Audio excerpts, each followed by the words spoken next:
அண்ணாமலை தீபம் தீபம் மகா தீபம் திரு அண்ணாமலை தீபம் அருணமலையே அகல் விளக்காய் மாறும்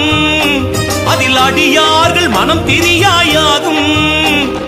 ஜோதி எங்கும் ஜோதி இது ஆதி சிவன் ஜோதி உள்ள இருளை போக்கி